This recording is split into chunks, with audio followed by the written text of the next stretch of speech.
las últimas semanas se ha registrado un aumento en la cantidad de casos COVID que tenemos en nuestro país, pero queremos hablar en general cómo está la situación sanitaria, qué se puede esperar, pensando que ya entramos de lleno al verano, qué está pasando también con otro tipo de virus, cuál es la situación en general de nuestro sistema de salud y sus tantas otras urgencias. Todo esto con el ex ministro de Salud, hoy decano de la Facultad de Salud y Ciencias Sociales de la Universidad de las Américas, Osvaldo Artaza. Osvaldo, bienvenido, ¿cómo estás? Hola, mucho gusto saludarte. Muchas gracias Fíjate, también por estar acá. Un gusto saludarlos, Osvaldo. Y bueno, partamos hablando de inmediato de la situación del COVID en nuestro país. Si bien la última semana hay una caída en los casos confirmados y uno ve la tendencia más a largo plazo, 3 semanas, 4 semanas, hay una tendencia al alza. ¿Cómo está viendo usted el momento sanitario en nuestro país, Osvaldo? bueno, estamos en los últimos coletazos de la pandemia eh, y vamos a pasar a una fase de endemia. O sea, estamos en esa transición. De hecho, en el mundo los casos de COVID han ido a la baja, así que lo que vamos a esperar es que en las próximas semanas vamos a llegar a una situación de equilibrio, salvo que aparezcan nuevas variantes. Eso sería lo único de temer. Ahora, si no aparecen nuevos linajes o sublinajes aún más contagiosos, lo que deberíamos esperar es un- una etapa de equilibrio en la cual ya eh, este virus va a ser parte del paisaje de los virus respiratorios y por lo tanto lo que vamos a tener son próximos inviernos en que vamos a tener una combinación de, de COVID con los virus tradicionales. O sea, ahora vamos a tener un paquete, por decirlo así, un paquete más grande de virus respiratorios. Y eso implica que nos tenemos que preparar para inviernos quizás más rudos, en las cuales la vacunación va a ser clave. O sea, eh, para el próximo año va a ser esencial una buena campaña de vacunación para influenza asociada a que todas las personas de riesgo, pues estoy hablando de las personas de más edad y las personas que tienen padecimientos crónicos, hayan recibido la vacuna actual, la última, que es esta potenciada, la 2.0, esta que es bivalente, y de tal manera de que el próximo invierno lo vivamos de manera eh, más adecuada. Ahora estamos viviendo un momento muy curioso porque como el COVID está, va a empezar a tener menos predominancia, los virus que estaban ahí a la guaite, por decirlo en un término tan chileno, aparecieron todos de súbito y la cantidad de influenza que tenemos para influenza y otros virus respiratorios es totalmente inusual. ¿Ah? En esta época Eh, del año.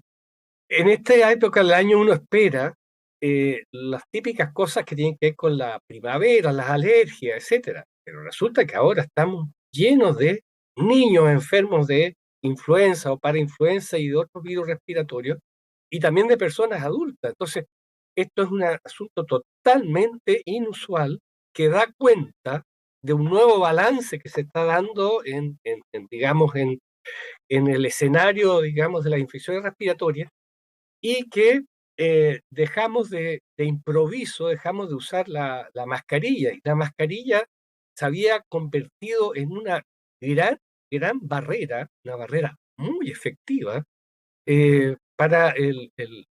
para los virus respiratorios en su conjunto, porque la mascarilla no solo protege del COVID, sino que protege de todo el resto de los virus respiratorios. Entonces, al dejar de usar la mascarilla, y al estar el COVID ya en un inicio en que va a empezar a bajar, entonces aparecen todos estos otros virus. Por lo tanto, la primera lección es que la recomendación del uso de la mascarilla en espacios cerrados y poco ventilados sigue siendo muy, muy importante. O sea, yo diría que por lo menos un mes más, al menos un mes más, es altísimamente recomendable usar la mascarilla en la locomoción colectiva, en el metro y en sitios aglomerados o que estén muy mal ventilados. Entonces, esa recomendación eh, tiene mucha vigencia.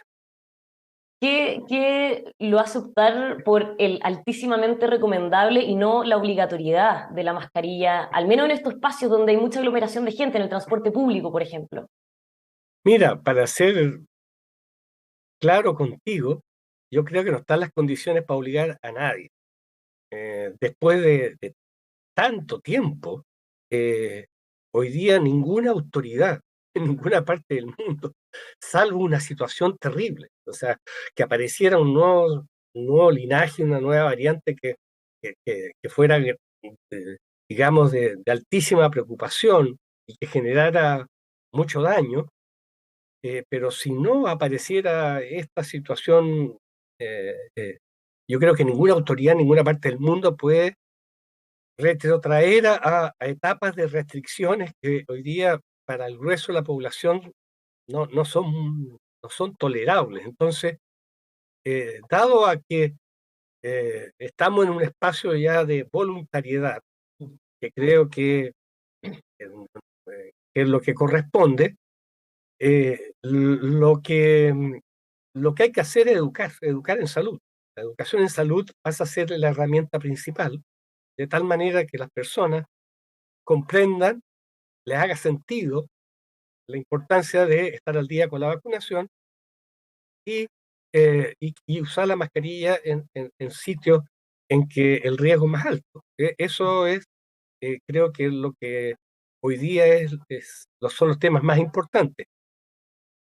Osvaldo, y en ese sentido, usted mencionaba que lo que nos debería preocupar respecto al COVID es si llegan nuevas variantes, si esto se empieza en el fondo a difundir en el país, pero respecto a los números, si esto empieza a subir sin nuevas variantes, ¿hay que preocuparnos en qué punto hay que tomar nuevas medidas o aplicar nuevas restricciones?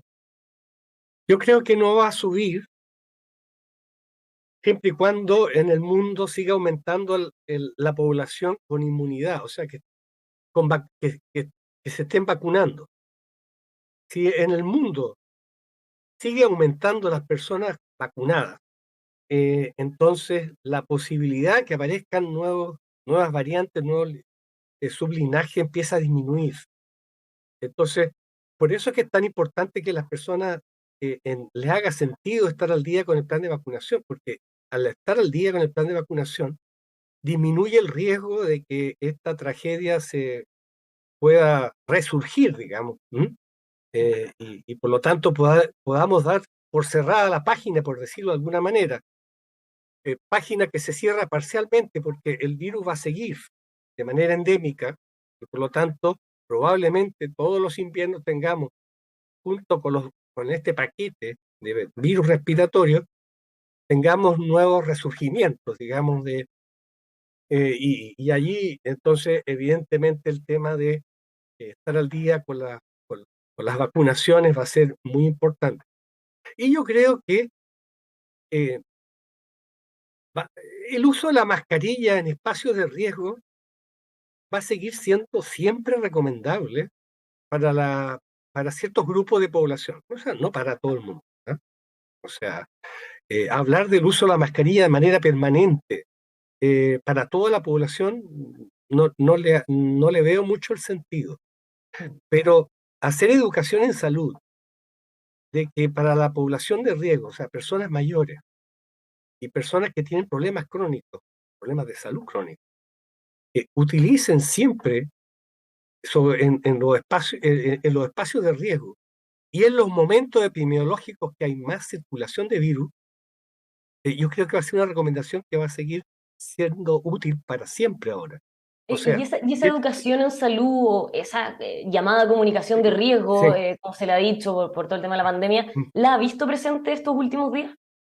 sí, la he visto presente y es una responsabilidad de todos. O sea, aquí la academia, las universidades, los medios de comunicación, el Ministerio de Salud, aquí todos tenemos que jugar un papel en, eh, en hacer educación. O sea, el, para el próximo invierno, por ejemplo, yo creo que va a haber que volver a insistir a que las personas de riesgo utilicen la mascarilla en los espacios cerrados y mal ventilados, por ejemplo.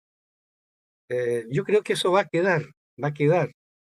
Ah, y por lo tanto, así como vacunarse, usar la mascarilla en algunos momentos, yo creo que ya va a quedar debería quedar dentro de la cultura de, digamos, precauciones razonables. Bueno, aquí hay varias cosas que nos va dejando la pandemia entre aprendizajes, también advertencias para el futuro y otro tema que se genera o se recrudece después de lo que hemos vivido con esta crisis sanitaria, Osvaldo, es lo que ha sucedido en el sistema de salud completo, la postergación de muchas consultas, operaciones. En estos momentos vemos 2 millones de personas esperando una consulta de especialidad en las famosas listas de espera.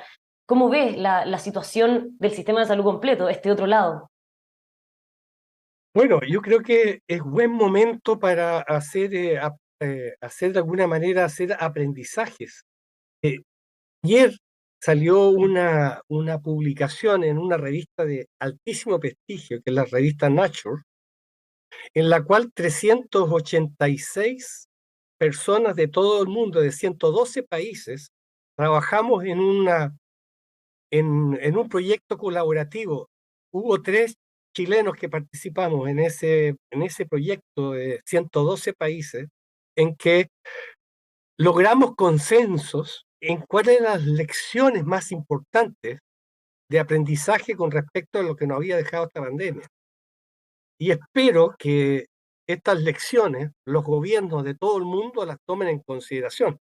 Son, son, eh, Son recomendaciones que parten desde fortalecimiento de la gobernanza global que logre que los países actúen de manera coordinada, colaborativa y de manera alineada, porque en esta pandemia cada quien se rascó con sus uñas y fue un desastre.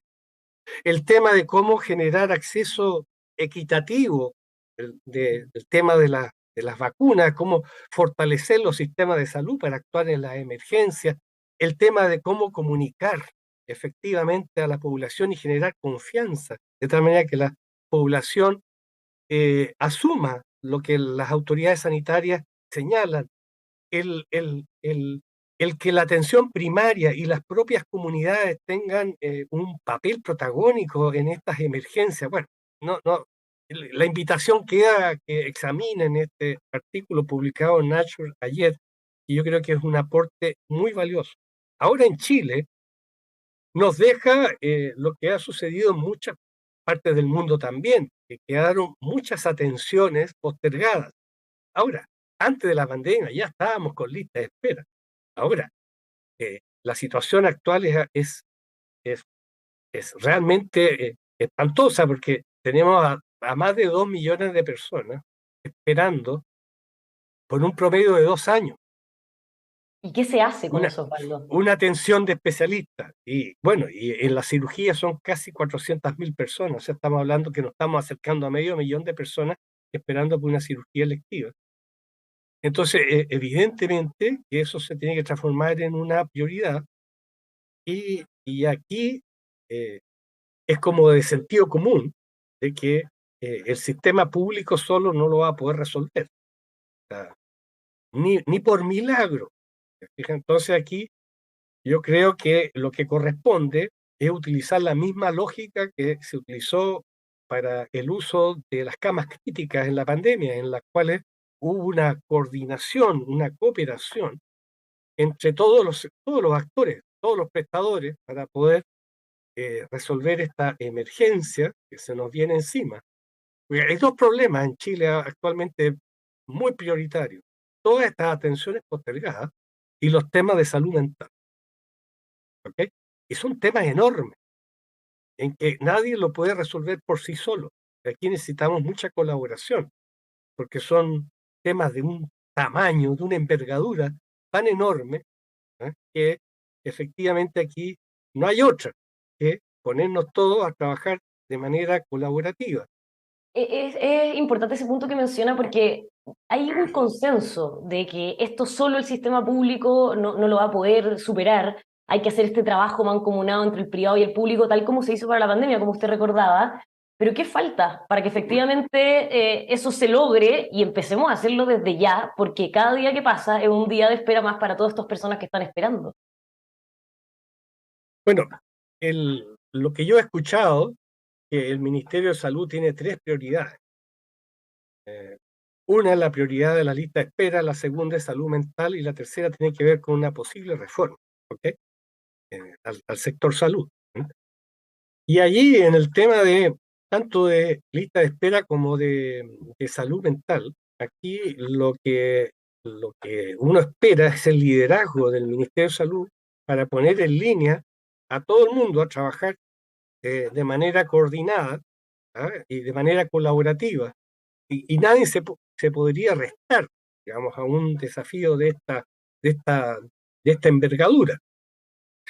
Y bueno, vamos a ver si hay reforma o no, porque eh, eh, con luego hay una reforma tributaria que va a ser compleja, Una de hay pensiones también. una reforma de pensiones que también se ve compleja, y a mí me apena que otra vez salud quede debajo de la mesa, porque fíjese que desde los años 90 hasta la fecha, la única reforma que ha habido fue la del auge, con todas sus limitaciones, porque fue una reforma parcial, que vino a resolver un conjunto de padecimientos, fue una reforma parcial.